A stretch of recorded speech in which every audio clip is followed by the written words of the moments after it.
In the previous lecture, we looked at the schools of the 12th century and the development of universities as well in the 13th century, particularly the University of Paris, an outgrowth of the Cathedral School of Notre Dame from about 1200. Now, the fertile schools of Chartres, Laon, Saint Victor, and all the others were flourishing before the Aristotelian corpus made its way into the Latin West from translations either from the Arabic first and then from the Greek. The arrival of the Aristotelian corpus transformed the intellectual landscape of the Latin West in very fundamental ways. On the one hand, the Platonism of the schools, what we saw at Chartres, for example, or Saint Victor, was gradually displaced. It did come back later, but for a while it was displaced by more Aristotelian views. Most notably, the combination of university education and the Aristotelian corpus gave rise to the system of Scholasticism. And this lecture we're going to talk about Scholasticism and the reception of Aristotle's works. By about 1260, the arts curriculum at Paris was basically a course on Aristotle. Now, to moderns, this may seem to be restrictive somehow, yet the impressive nature of Aristotle's achievement, at least as seen by the Middle Ages, was the fact that he gave a comprehensive system. The man said something about everything. So it was easy to develop courses around the reading of Aristotelian texts. Now, the trivium and the quadrivium were still fundamental, but they were no longer read through the lens of Neoplatonism. They were no longer platonically influenced and dependent upon writers like Boethius, Isidore of Seville, and other writers of the early Middle Ages, the late Latin digests of late antiquity. Instead, the trivium and the quadrivium were expanded to take in the libri naturales, as they were called, of Aristotle, that is, the natural books. In fact, we have a list of the kind of books that were required reading for arts students at Paris in the 1260s. They had to read Aristotle's Physics, his work on animals, his work on the heavens, so there's astronomical cosmological material, on generation and corruption, which deals with matter theory, among other things, and also the On Plants. Now, On Plants is not actually by Aristotle. Medievals generally thought that it was, and so it was taught as an Aristotelian work, but we now know that it's not his at all. So this combination of the Aristotelian corpus and the didactic traditions of the medieval university produce scholasticism. Well, what is scholasticism really? Scholasticism is a method. It's a method for studying any subject, theology, natural philosophy, medicine, whatever you like. It is based upon not only Aristotle's writings and Aristotle's logic in particular, but also upon the format of medieval university instruction. The basic unit of the scholastic method is the question. The basic format of the writings is the commentary. So the question and the commentary, these are basic to scholasticism. Now let's start with the question. Students at university heard lectures, but these lectures were supplemented regularly with disputations. And the disputation is what is so fundamental about scholastic method. It works something like this. The master formulates a question very carefully so that there's a binary answer to it. That is to say, it's a yes-no question. They tend to begin with the word utrum in Latin, whether. So they can be answered yes or no. A very clear answer is possible, in other words. The master's question is then answered by one student called the respondens, or the respondent, and he gives his answer to the question. After he's finished giving his answer, another student gets up, taking the role of the opponens, or the opponent, and tries to demolish the argument of the respondens and answer the question in another way. After that's over, the floor goes back to the master, who gives a vera solutio, a true solution, or a resolutio, a resolution to the question, and then gives his reasons for his answer. Now, all students had to participate in these kind of disputations. They took place in the classrooms, if we can use the word classroom, but in the class setting, I suppose. But there were also more public disputations that higher level students had to engage in. For example, twice a year at the University of Paris and at other places, there were held disputations called quod libita. Now, quod libita literally means whatever you will. And these worked in the following way. At Lent or at Advent, those were the two penitential seasons and the two seasons at which quod libita were held. On the first day, the candidate would take questions from the general university community. In some cases, people from the town were also there. On the next day, he would come back and give his answers to them. So a person could ask anything they wanted, and often these questions were sometimes even on the edge of either heresy or treason. So this is why they're called quod libita, anything you want. Now, the candidate gets to choose the questions he's going to answer. He doesn't have to answer them all, but any questions are able to be asked. In a sense, some people have said, and with some degree of accuracy, that these quod libita were the medieval equivalent of the varsity sports events at modern universities. They were very, very well attended. Now, the same disputative method was employed in writing. First, in the written forms of the master's lecture notes. If you were a student at the university, you could go to the stationers, the equivalent of the university bookstore, and rent or buy a copy of the master's notes. Not all students had that much money to do that. Books are very, very expensive in the Middle Ages. Sometimes they would make their own copies. Sometimes they would just have to listen and not have written forms of the master's notes. In addition to the master's notes, there were also published texts that used the same kind of format. For example, all of St. Thomas Aquinas' Summa Theologica, which eventually became a basis for Catholic theology, is written in a strict disputational format. For example, questions and answers and responses. One example, Utrum Deus sit, whether God exists.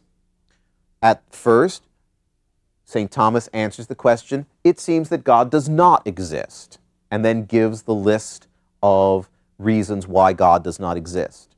At the end of that, he says, but I respond saying that, and then argues God does exist, and here are the arguments for it, then goes back to the points that argued against the existence of God and refuted them one by one. So very rigorous, very stylized, if you will, method of carrying on inquiry into a question. Now, the questions could be drawn as interpretations of authoritative text. Could be the Bible, could be Augustine, and very often it was Aristotle. In terms of natural philosophy rather than theology, one way to undertake a study of astronomy, let's say, would be to write a commentary on Aristotle's De Caelo, on the heavens. So you would say, Aristotle says blah, blah, blah, and then give your commentary, your interpretation of it, where you would get to disagree with Aristotle and put in your own opinions. St. Thomas himself actually wrote a commentary on Aristotle's On the Heavens. There's one book that every theology student certainly had to write a commentary on, and that was Peter Lombard's 4 Books of Sentences. Perhaps a better translation of the title is 4 Books of Opinions. Basically, these were questions about theology based upon Scripture and the Christian faith, written in the middle of the 12th century. Now, originally, these topics were entirely theological, but over time, more and more and more natural philosophy was introduced to the discussion of these questions in the commentaries. Now, the interesting thing here, something that I have to emphasize, is that everyone who wrote a commentary on Peter Lombard's Books of Sentences maintained what were called the distinctiones. the distinctions. We would call them chapters. That means that you could line up all the commentaries on Peter Lombard, and if you were interested in a particular question, particular issue, you could just go to each one of them, Book 3, Distinction 24, and find out what each one of the people who wrote the commentary had to say about that very specific point. In other words, the building up of a systematic commentary literature worked out to be a medieval data storage and data retrieval system. Huge amounts of materials being produced at the universities. How do you organize it? Well, it's organized based upon the divisions in an authoritative text. So it makes it much easier to find what your contemporaries and your predecessors are saying about things. Also, we shouldn't underestimate the contributions of the scholastic method to the development of a methodology of scientific inquiry. I tell my students all the time that they're not able really to answer my questions. This is when I'm teaching science courses. They're not able to answer my questions until they can figure out how to formulate their own questions. Because you don't really understand a question or how to answer it until you know how to formulate one. Well, that's what the scholastic method was extremely good at. It required that scholars be able to ask the right questions, to formulate the questions in a logical way where you get an unambiguous answer, to chop up a question into its parts, to chop up words into their individual parts so you know exactly what the question means. Then, what do? Then you go through a rational and exhaustive method of answering the questions in all the ways that it can be interpreted, to divide up distinctiones, distinctions, to solve the problem in an orderly and thorough fashion. This is a methodology. This is one of the legacies of scholasticism, this kind of rigorous method. And I would argue that that cannot have failed to impact the way scientific studies are carried out. As late as the 17th century, we find people whom we recognize as important characters in the history of science using what are basically scholastic methods to, even though they often don't admit it, using scholastic methods to make their research progress. Fine. Well, the fervent embrace of Aristotle by the universities and the adoption of scholastic methods soon provoked criticism. Why? Well, first of all, the big problem is Aristotle's a pagan. He maintains positions which are clearly contrary to the Christian faith. Most notably, the world is eternal. We can't have that. God created the world out of nothing in the beginning. That's an article of faith of Christianity. How do we deal with this pagan Aristotle that supports contrary positions? This had already been a problem in the Islamic world.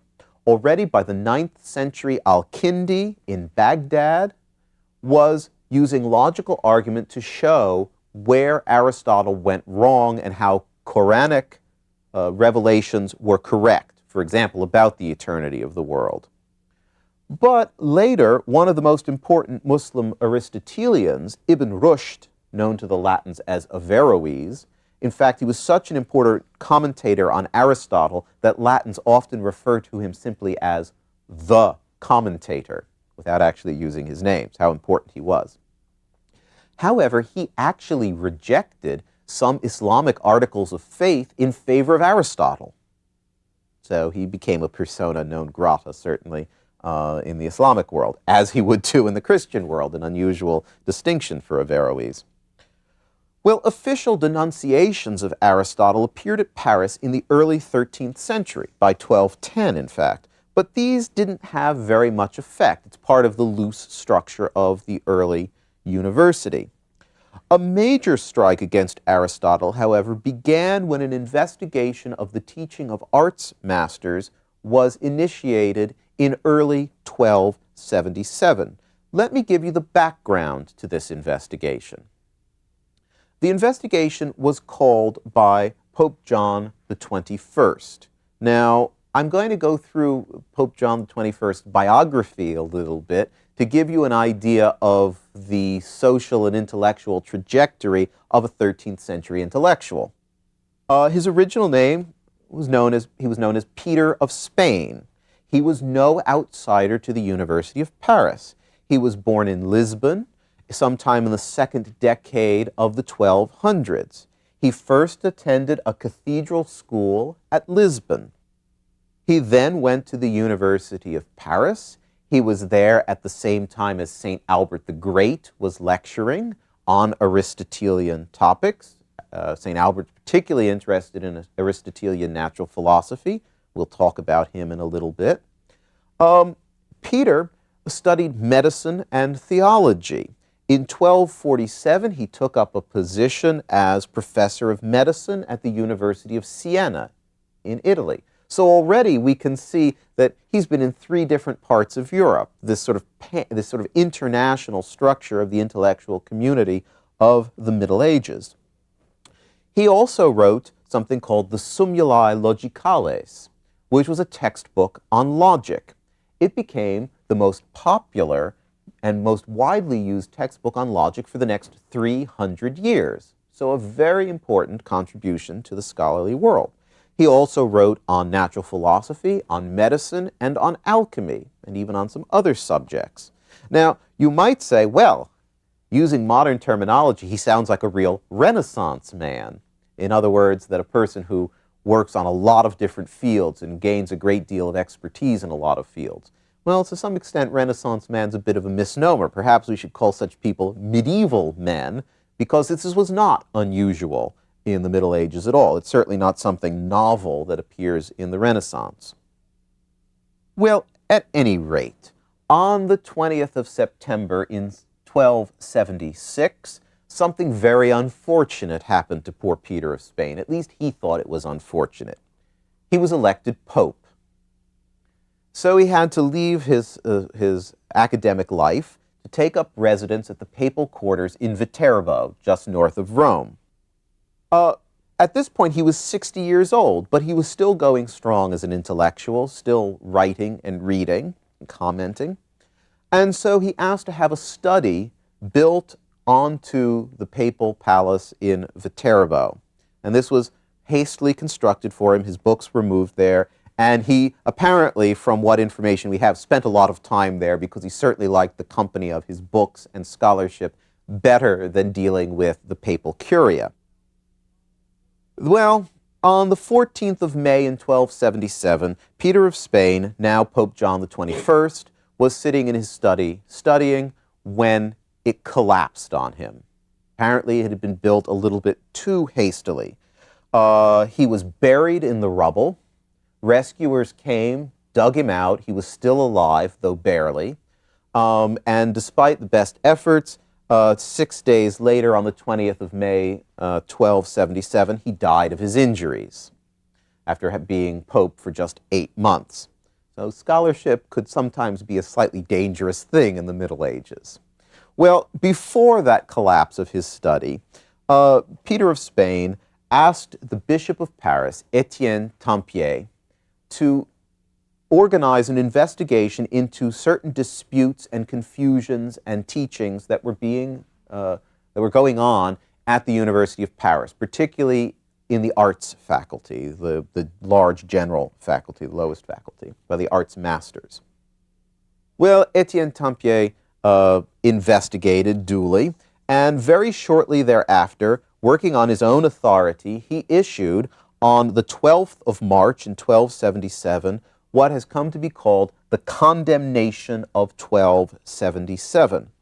This condemnation cited 219 propositions that were condemned. Generally, these were drawn from Aristotle or from Averroes, but it's interesting to point out that some of them clearly come from St. Thomas Aquinas himself. St. Thomas Aquinas, regardless of the high regard in which he is held nowadays by theologians, in his own time was on the borderline of orthodoxy. the condemnation specifically said that none of these 219 propositions could be held as true under penalty of excommunication. Now, what were these 219 propositions?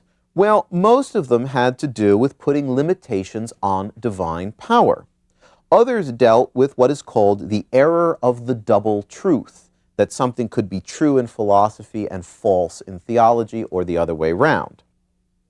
Also, others dealt with a limitation of human free will. Now, let me read you some of these propositions. For example, one of them was that God could not move the universe in a rectilinear motion because it would leave a void space behind it, and Aristotle says there's no vacuum. Another condemned proposition was that there was no first man, nor will there be a last man. So that's an eternity of the world problem. Also says God could not create more than one world. Another limitation put on God's power. The celestial bodies determine our actions. Well, that's a limitation on human free will, that our actions are actually determined by the cosmos, by the motions of the stars. That's certainly an unorthodox position. Well, what was the effect of the condemnation? First of all, we have to realize that it was local. It affected only the University of Paris. It is true that later, shortly thereafter, a similar set of theses was produced at the University of Oxford. However, the condemnation at Paris was actually partially retracted about 50 years later. Some of these propositions were rehabilitated. Now, moderns tend to dislike the idea of some authority figure telling them what they cannot or can believe. Putting certain propositions off limits under pain of excommunication is jarring to modern sensibilities. But what, in fact, was the effect of the condemnation? Well, it has been argued that the condemnation of 1277 was actually a good thing for the history of science overall. Why? It forced people to think beyond Aristotelian claims, to speculate about what might happen, what could happen, outside of what Aristotle said did happen. Certain Aristotelian formulations were clearly declared false. They could not be held. So, what are the converse of these? Let's take an example. God cannot create more than one world. That was condemned. Therefore, you can hold God can create more than one world. God can create more than one world. Well, that's very interesting. What would that other world be like? It would certainly be outside of the cosmos that we know, outside the sphere of the fixed stars. Would we be able to communicate it with it in any way? Would it be put together exactly like ours? Would it be different? Would it be populated by rational beings? This is actually one of the origins of the extraterrestrial life debate. It starts in the Middle Ages. Can there be other worlds? If there are other worlds, are there rational people on them? If there are rational people on them, did they undergo a fall like here on earth? And if they underwent a fall, did Christ have to go to redeem them as well? Or was one crucifixion enough for all the worlds taken together? So a lot of speculative theology can be produced from this, but a lot of speculation about natural philosophy as well. We know that the worlds are spherical. Well, think about packing spheres together. Spheres only touch each other at one point, right? That means there must be some space between different worlds. What's it filled with? Could it possibly be a void? The thing that Aristotle absolutely positively says cannot exist? Well, let's talk about the void a little bit more, the vacuum, in other words. If it's condemned that God cannot move the world in rectilinear motion because it leaves a vacuum, then we must adopt instead the idea that God can move the world. And what would be left behind? In other words, if you don't quite see what's going on, imagine the entire world, that is the sphere of the fixed stars, and God moves it, say one diameter to one direction or the other. What's left in the space? Clearly there was space there before. Is it just a vacuum? Is it just empty space? Does it cease to exist as space? Is it not even explicable as a place? What is it? Well, if God can now create a vacuum, what are the properties of that vacuum?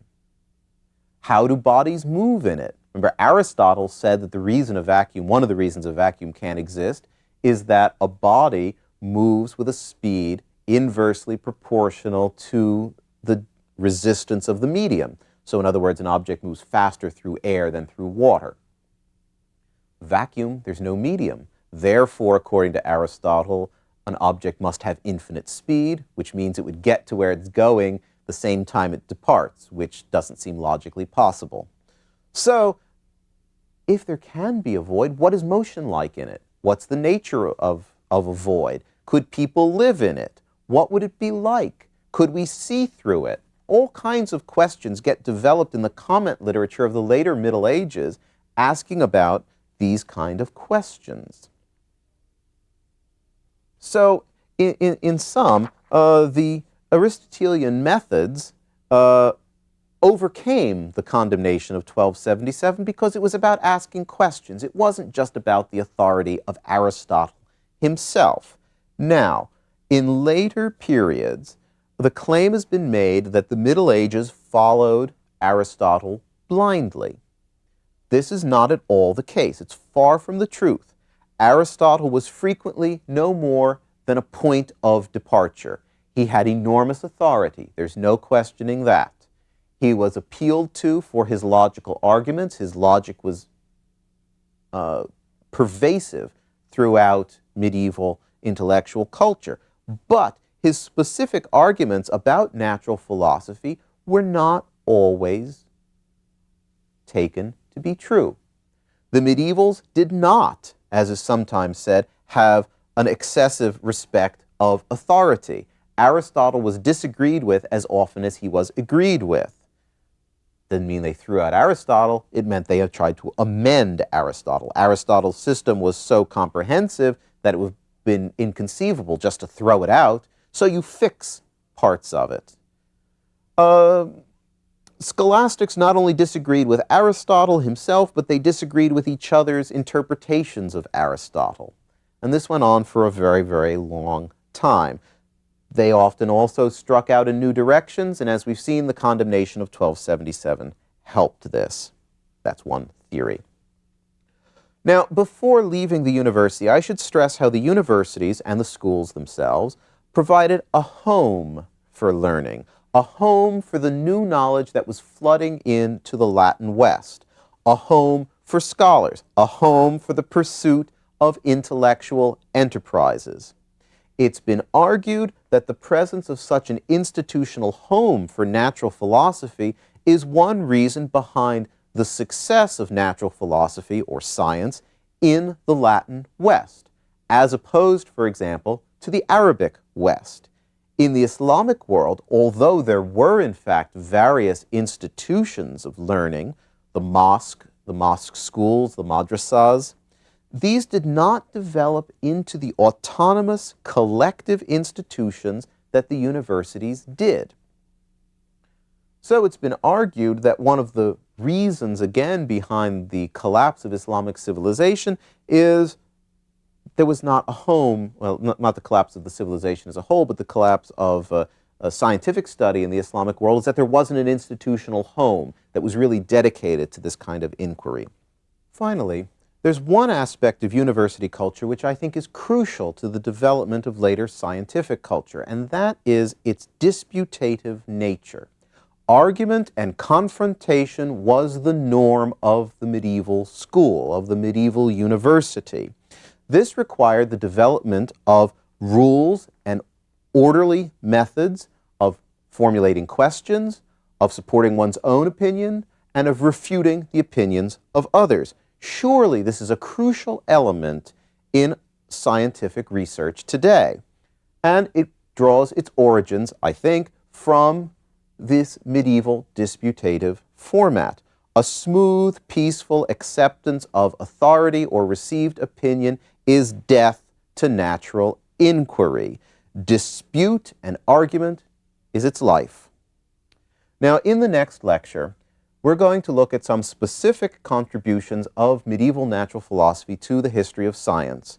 In particular, for next time, we're going to look at the medieval equivalent of creation science.